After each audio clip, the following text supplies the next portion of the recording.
In the Celtic tradition, we are in a liminal time called Samhain. It's a Gaelic word and it means summer turning into winter. We are at the time where the harvest is done and we enter into the new year, which starts with death, decay, and darkness. Strangely, in the Celtic tradition, the year starts with Halloween, All Souls, All Saints. And often these days we understand Samhain as Halloween, but I have to say that that's only a 3-day holy holiday, whereas the word Samhain actually can refer to the whole of November. It's a season in time. And one of the things about it that you'll know from Halloween, it's a time between the worlds, where our second sight or imaginal intelligence is called to the forefront. Dreams, visions and daydreams are important and associated with this time of Samhain. And the topic of my message today sprung up from a retreat I was leading online. I was helping facilitate it on the topic of Samhain. And I heard my friend Christine Valters-Paintner, she's the person whose book I read from earlier, I heard her talking about Aisling. It's pronounced Aisling, but it's A-I-S-L-I-N-G, and I know it as a girl's name, right? An Irish girl's name. But it actually, I discovered, refers to a dream or a vision. The Gaelic word Aisling was part of a poetic genre in the 17th and 18th century, and the internet tells me that this literary genre denotes an encounter with the supernatural. In it, the protagonist, who was always a male, is dreaming, or in a comparable state of altered consciousness. And then the supernatural element comes, usually personified as a beautiful woman, an angel. And it's a time where people can glimpse beyond time into the future. Let me show you an image from art about this. I was quite fascinated by this. So there he is, there's our protagonist. And we've got the Aislings there. That's how you spell it. This guy was French, Pierre. But there's another image I want to share with you, and this comes from 2009. This is when I heard Aisling, I thought about the character from The Secret of Kells. So I'm going to show you a tiny little snippet from a cartoon called The Secret of Kells. And the young monk, Brendan, is going out into the forest and he's praying, and all of a sudden he encounters Aisling. Is this your pet? Ooh.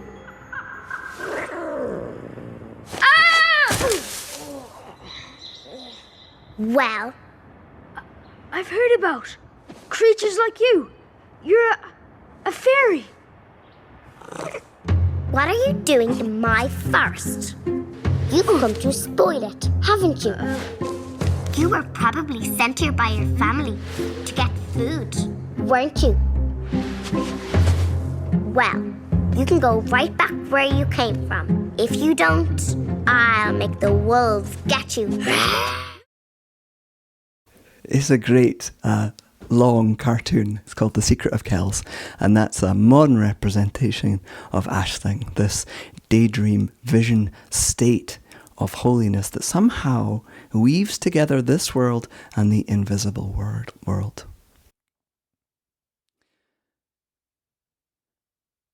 Now, when I heard all this talk of Aisling as a sacred daydream, my heart sparked because I know this to be true. When I had my spiritual awakening, I lived in Australia on Murray Aboriginal land. And there I learnt about Mother Earth as presence and being, and the dream time. The dream time was a way of communing with God. So dream and God have always gone together for me. But in recent years, since I left Australia, people talk about dreams and visions in a way that I don't really relate to as like epiphany mountaintop flashes, or nighttime dreams. And then some of my friends talk about visions in the context of psychedelic experiences. Now, I honour the psychedelic path. It's not one I've taken. I also honour Jung's dream analysis. I think these are very valid ways of deepening, but neither of them are my spiritual currency. But daydreaming, on the other hand, as a singer-songwriter, is something I'm rather good at. Probably got me into lots of trouble at school. All right, before I get into Ashling, the daydream, I want to bring in some interfaith teachings that might help us understand why we need to take dreams, visions, and daydreams as spiritually important, as holy and helpful to us. And the first teaching I want to share does not come from my own tradition. And to be honest, yesterday when I stumbled across this video, it made my head hurt so much that I wanted to switch it off. But something in me said, no, watch this to the end. And then when I was preparing the sermon today, I realized it was relevant. It's Rupert Spira. He's a teacher on consciousness and non-dual thinking. And his way is very different than my earth-based spiritual practice. Blood and guts are central to my concept of holiness and life's purpose. That God pours itself out for us and that we in turn pour out praise and compassion to the world around us. And on Iona, where I used to live in the Abbey, we would say matter matters. That this world, the environment, all the joy and suffering that you encounter are holy. It's our job to care for it. But in this video, we're going to hear Maya talked of, which is the Hindu concept. And Rupert Spira is going to talk about this world as that of an illusion. Maya, the Hindu term, is where the one appears as many. That there's a cosmic illusion that makes the absolute appear as relative. And before we get in, I will post a link to this recent video in the chat. Okay, just in case you want to go on what is 14 minutes long, and I've cut it down to about 4. We have a dream at night. The dreamed world appears to the character that we seem to be in the dream, to be outside of itself, separate from itself, and independent of its own mind. When we wake up in the morning, we realize, no, the whole dreamed world was the activity of my mind. It only appeared as an outside world from the localized perspective of the person I seemed to be in my dream. So we have a model. We have a beautiful model of reality. Every night we experience it. All we need to do is just extrapolate that model one level up. Could it be that this world is the activity of a universal consciousness, and that we are the localized perspectives of that consciousness in that consciousness, from whose perspective it sees its own activity as the visible world? It's consistent with our intuition that what we essentially are on the inside is one with the universe. So I don't have a problem with that. I really don't. I'm trying to understand dinosaur bones. I'm trying to, and then like all of that coming. Dinosaur bones are what a particular activity, a little fragment of an activity of consciousness looks like from our point of view. And perception fragments the unity of consciousness, the unity of being, and makes it appear as 10,000 things. So we could say perception fragments the dimensionless presence of consciousness and makes it appear as space. Thinking fragments the dimensionless presence of consciousness and makes it appear as time. In other words, space and time are not fundamental to reality. Space is how reality appears when it is filtered through perception. Time is how reality appears when it is filtered through thinking.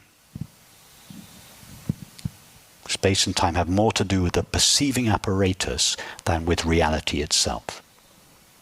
So there were dinosaurs. No, there are no dinosaurs. There are no people. There are no dogs and cats. There are no chairs or tables. There are no lights or windows. There are no trees. There's no sky. There's no earth. No. That's just perception. There's just God's infinite, indivisible intimate, impersonal being, vibrating within itself, appearing as all of those things from each of our localized perspectives. But none of those things ever actually come into existence. They never stand out from being with their own independent reality. There is just God's being vibrating within itself, appearing as all of those things, without ever ceasing to actually be itself, or without ever becoming anything other than itself. So no, I'm afraid it's worse than that. That it's not just that there are no dinosaurs, no bones, no Big Bang, no, it's much worse than that.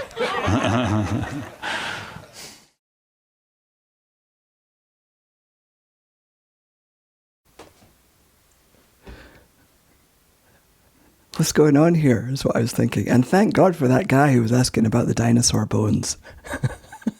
Poking at this, trying to understand what is Rupert describing. So there's parallels here between the Celtic Christian understanding of the divine imagination.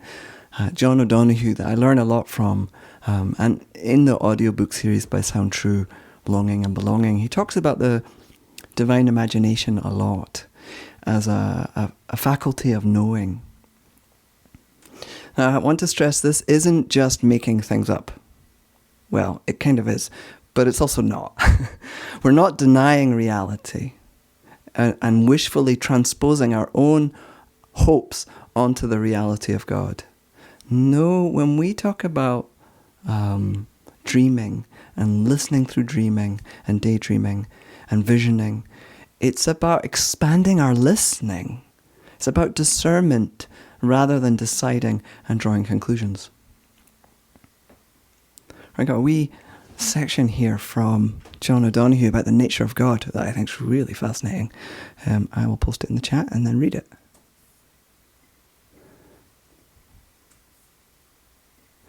The divine imagination and the human imagination aren't totally entwined with each other, but they flow into each other across a special threshold, and the name of that threshold is the human person. We really are the threshold where the penumbral earth and the divine imagination crisscross each other and move in and out of each other. Wow.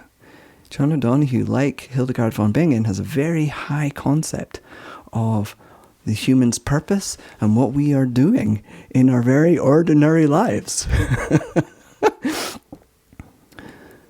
So this idea about Maya, M-A-Y-A, that Hindu word, is of this world as an illusion, is not a Celtic teaching.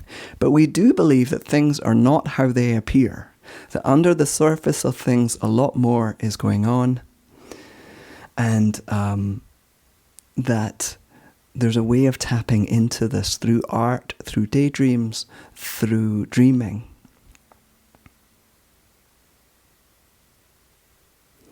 Here's what I'm talking about. This is a 2-minute snippet from a teacher that I met when I was in the Abbey on Iona. Thomas Berry, who was an eco-theologian in the Christian tradition, he so much loved the earth and believed in the sacredness of the earth that he preferred sometimes, instead of calling himself a theologian, he preferred to call himself a geologian. But one of the things Thomas Berry says about the universe, he says it's so amazing that it must have been dreamt into being. And then he goes on to say, and we're in such a mess, ecologically, internationally, between us as religions, in so many of our communities. We're in such a mess, he says, that we need to dream the way forward. That is, we need to allow ourselves to imagine ways of seeing and ways of relating that we've known nothing about yet. So that unconscious dimension within us, to put it in theological terms, to be made of God, or to be made in the image and likeness of God, is to have been made in the image of the great imaginer, the great dreamer, the one who is forever seeing in new ways and bringing new expressions of life into being in the universe. The future has not yet been decided. And so often we live as if the future has already been decided, as if the fragmentations and divisions that we are part of are somehow a fixed and indelible marking on life. And it's accessing the imagination, or accessing this unconscious dimension within us. This is a realm where we can access some new ways of seeing that we know nothing about yet.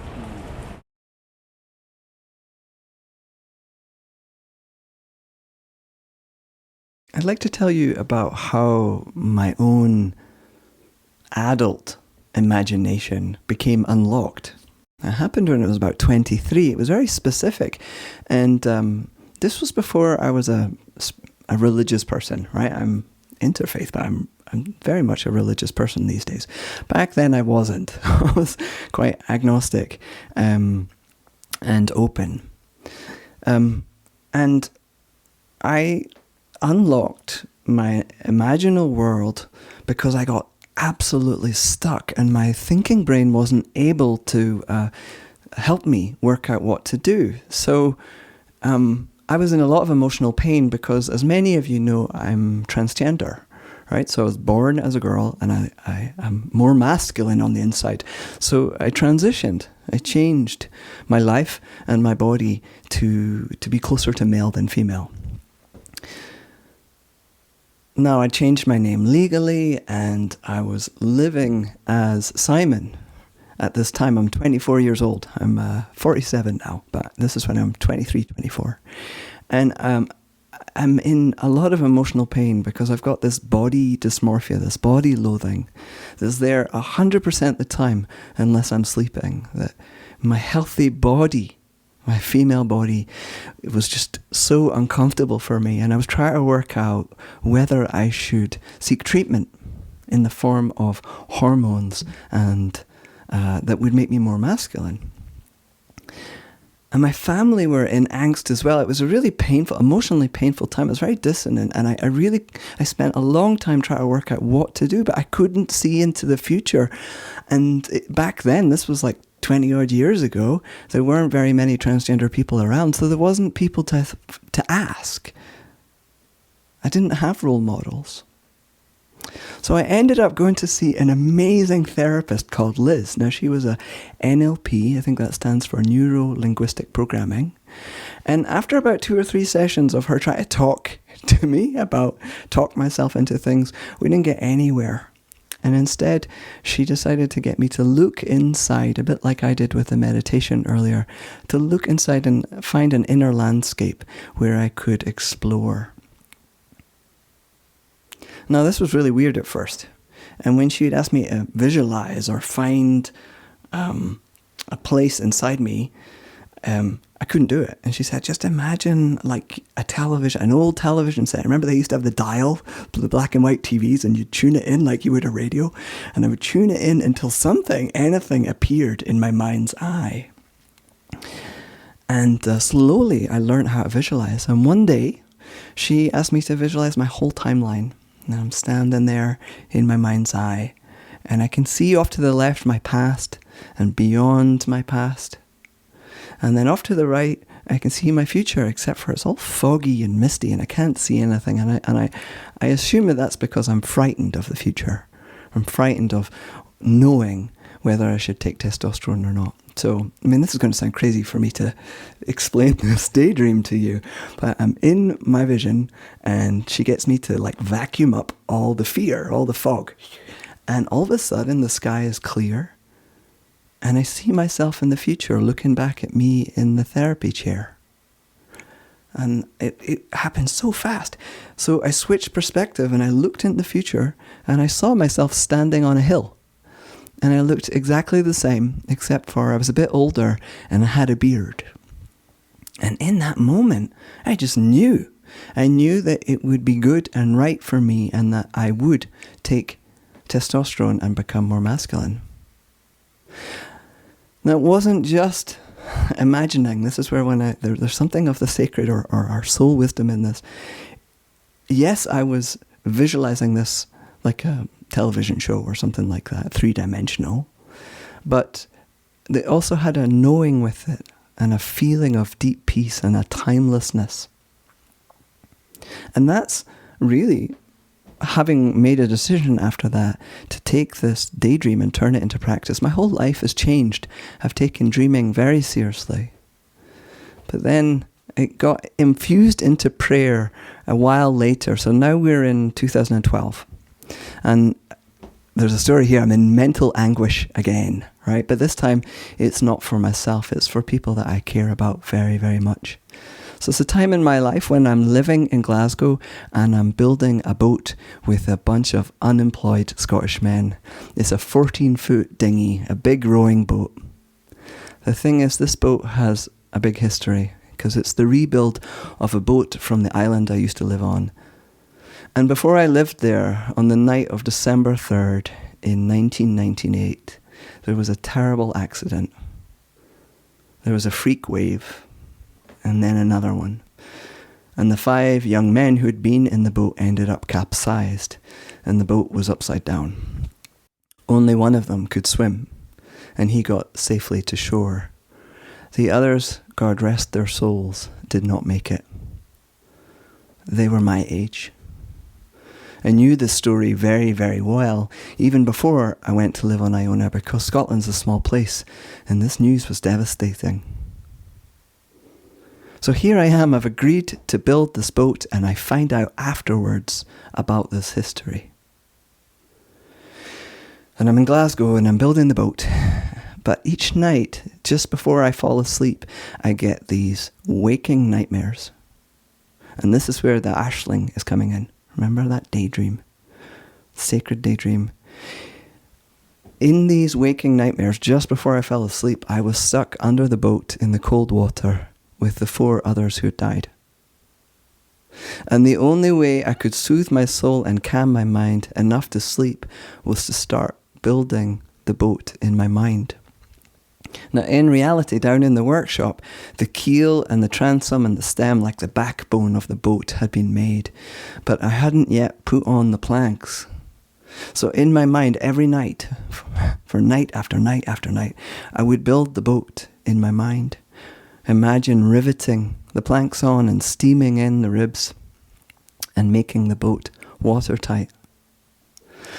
And even now, talking about this, I had to think twice about whether I would share this experience of mine with you, because I feel very moved, and time gets a bit fluid. I think that there's trauma in this story, and so rather than me tell you more, let me show you the boat.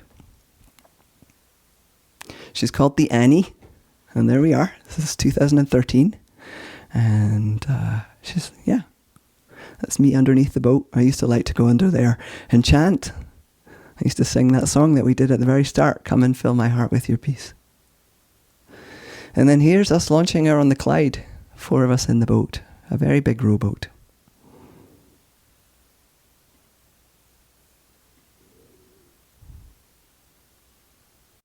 I learned so much from building this boat and using images to pray and bring peace into the work I was doing in my day life. I believe that how we do something is as important as what we do. And now I take time as I do things to pray. I sing, I visualize. When I build things in carpentry, I write prayers in between the glue joins. Sometimes my prayers are in words, like on the glue joins, but often they're in pictures, except that that word picture is just not big enough, because it's more fluid and holds both feeling and symbolic meaning. It's right that it has a name, Ashling, where the divine can dance with us across the mystery. So fast forward to Monday, I'm on the Zoom, a different Zoom than this, and I'm introduced to this word ashling, and I have this wee epiphany that explains fairies, my boat, why I moved to Vermont on a whim. It explains that there's an invisible compass that pulls me, that pulls at us. And yes, it's like a daydream. It's a way of listening through the lens of the imagination. It's a way of thinking that weaves the imaginal so that we can see beyond what we already know. Now, I was going to hopefully have enough time to ask everybody this, but I don't, so I'm just going to give you it as homework. What do you do to make your prayers come alive inside you? What do you do to bring the spirit of Aisling to your prayers for this world? If you feel like emailing me, great, because I would love to know. And I'm going to close by sharing one of the ways that I pray like this, the way that I'm bringing my ideas, my hopes, and art and visualization into prayers. This is an image called The Untier of Knots by Greg Yingst. And this is a song by my friend Richard. And oh my God, there's a whole sermon in this, so I'll not explain it and just sing it, and you can join me in this liminal prayer that I do that weaves in visual imagery.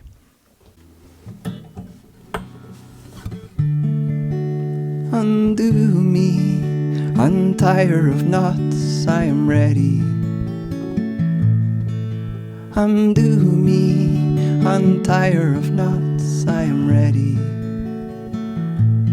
I am ready, because I am tangled, longing to be free, free from these patterns. Undo me, untire of knots, I am ready. Undo me, untire of knots, I am ready. I am ready, because I am wounded, aching to be healed, healed to be joyful. Undo me, untire of knots, I am ready. Undo me, untire of knots, I am ready. I am ready, because I am tangled, longing to be free, free from these patterns. Undo me, untire of knots, I am ready. Undo me, untire of knots, I am ready.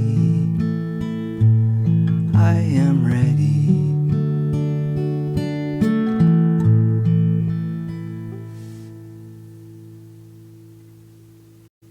Thank you for listening. I hope you can relate.